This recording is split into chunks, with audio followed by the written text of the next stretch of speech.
자라보고 놀란 가슴, 뭐 보고 놀란다고요?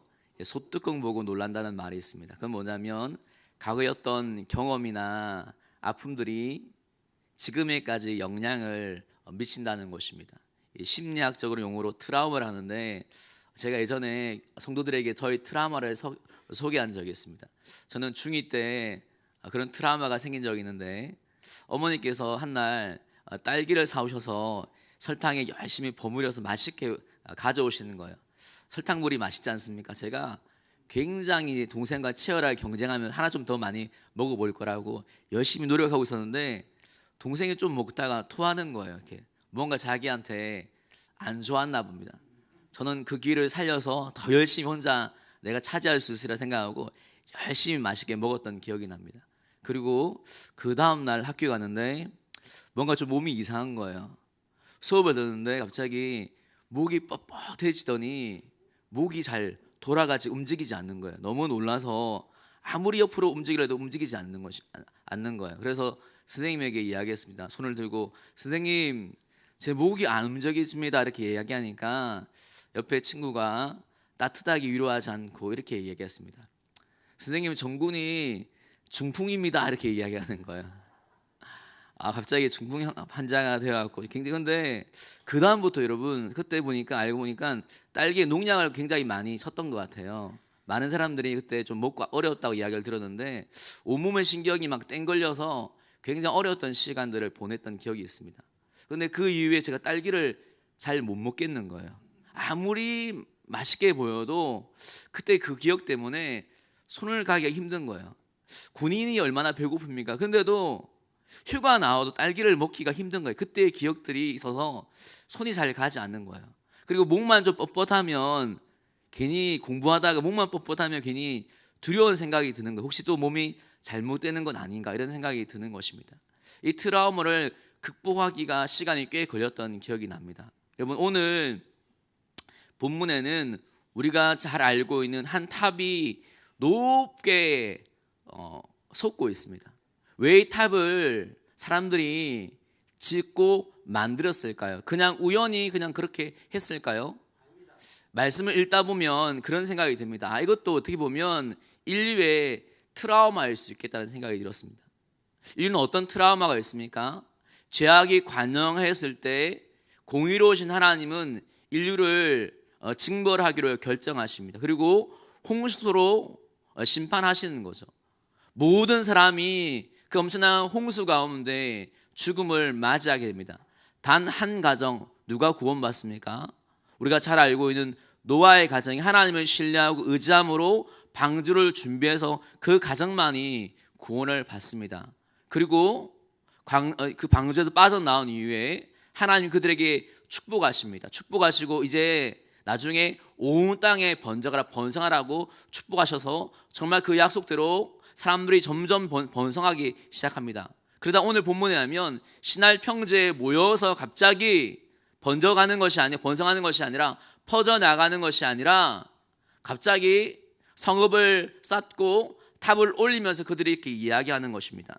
4절 본문에 보면 이렇게 이야기하고 있습니다. 또 말하되 성읍과 탑을 건설하여 그 탑 꼭대기를 하늘에 닿게 하여 우리 이름을 내고 온 지면에 흩어짐을 면하자 하였더니, 이렇게 고백하고 있습니다. 왜 그들은 탑을 쌓았던 것입니까? 흩어짐을 면하자, 스스로 우리를 보호해 보자. 그들은 스스로의 안전지대를 만들었던 것입니다. 하나님이 안 도와줘도 우리 스스로 뭔가 우리를 보호할 수 있는 것을 한번 만들어 보자. 홍수 같은 엄청난 것이 우리에게 재난이 닥쳐오더라도 그것을 이길 수 있는 성읍과 탑을 만들어서 우리 스스로 우리를 한번 보호해 보자라고 이야기했던 것입니다. 여러분, 이것이 하나님의 말씀과 충돌이 되어집니다. 예수님이 제자들에게 가르쳐 준 기도문, 우리가 흔히 주기도문을 알고 있는 그 기도문에는 이런 내용이 나옵니다. 우리에게 일용할 양식을 주옵시고, 100일의 양식이 아닙니다. 1년 된 양식이 아닙니다. 하루치의 양식을 달라고 하나님께 호소하고 기도하는 장면이 나옵니다.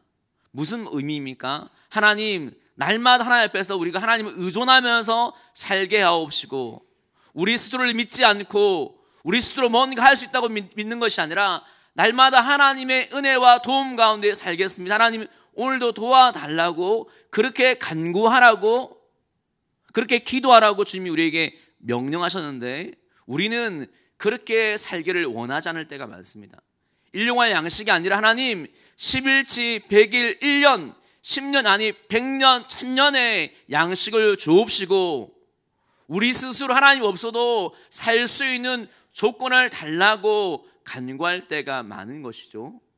하나님이 이스라엘 백성들을 광야길을 걷게 하시고 그들에게 매일매일의 만나를 먹이신 이유에 대해서 신명기 말씀은 이렇게 고백하고 있습니다. 신명기 8장 2, 3절 말씀입니다.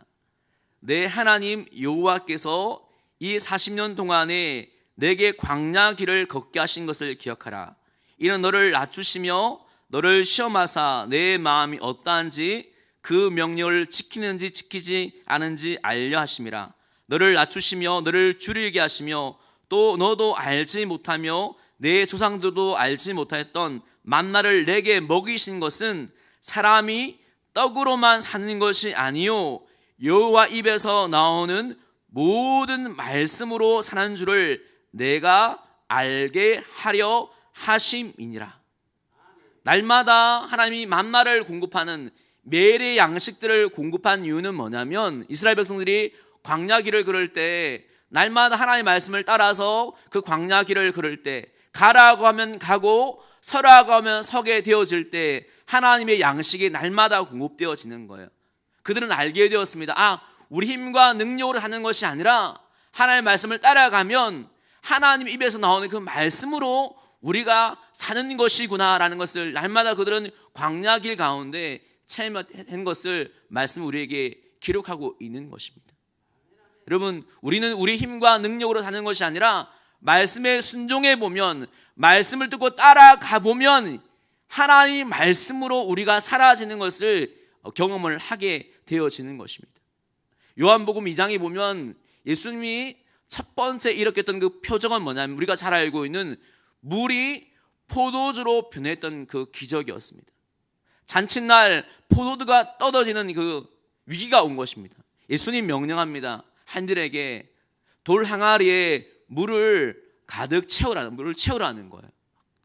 그 말씀 신뢰하기 어렵지만, 그러나 예수님 말씀을 따라서 그 돌 항아리에 물을 입구까지 가득 채웠더니, 그리고 그것을 연회장에게 갖다 주었더니 연회장이 놀라는 거예요.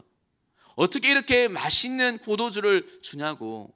처음에는 좋은 거 주다가 술 취하고 나면 안 좋은 거 주는 게 당연한데 지금까지 더 맛있는 것을 줄 수 있냐고 깜짝 놀라는 것입니다. 아무도 몰랐는데 성경은 어떻게 그렇게 하냐면, 그 이유를 물을 채웠던 하인들만 알게 되었다는 것입니다. 아무도 하나님 은혜와 역사를 경험하지 못하는데 누가 아냐면, 그냥 단순하게 그 말씀을 신뢰하고 순종했더니 그만큼 채웠던, 만약에 작게 채웠다면 작게 경험했을 것입니다. 안 채웠다면 경험하지 못했을 것입니다. 하지만 입구까지 아기까지 끝까지 채웠더니 그만큼 그들이 그것을 경험하는 것입니다. 누가 하나님을 역사심을 지금도 경험하면서 하나님으로 우리가 사는구나, 하나님 말씀으로 사는구나, 누가 경험하는 것입니까? 자기 힘으로 사는 것이 아니라 하나님 말씀 여전히 믿고 신뢰하고 순종하는 그 사람이 하나님을 반석으로 삼고 경험하게 되어 있는 것입니다.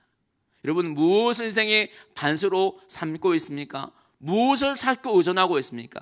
자기를 신뢰하는 것이 아니라 하나님으로 반석을 삼기 위해서 말씀을 순종하고 신뢰함을 통해서 여전히 하나님이 살아계시고 역사하는 것을 경험할 수 있는 우리 성도의 삶이 되기를 주의 이름으로 축복합니다.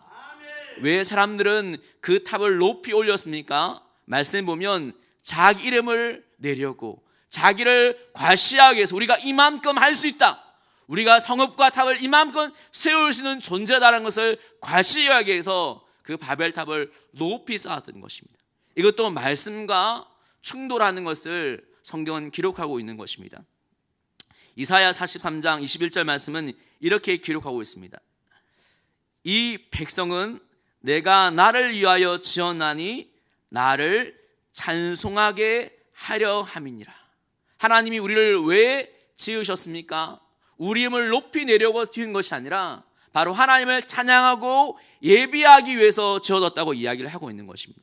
그래서 노아의 방주에서, 그 방주에서 놓았던 이 노아의 가족이 첫 번째로 했던 일은 뭐냐면 열심히 농사 짓는 것이 아니었고 먼저 제단을 쌓고 하나님을 예비하는 그 일을 가장 처음으로 했던 것을 말씀은 기록하고 있는 것입니다.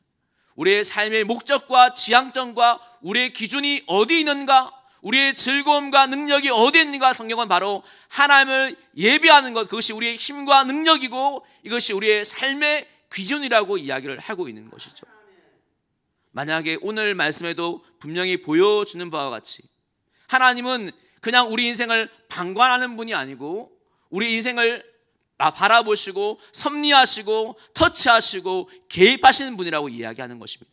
하나님 아닌 것이 높아졌을 때, 자기 이름을 내려고 했을 때, 하나님이 아닌 다른 것을 붙들고 살려고 그것을 안전지대로 삼으려고 했을 때 하나님은 개입하시고 그 탑들을 무너지게 만든 하나님이시는 것입니다.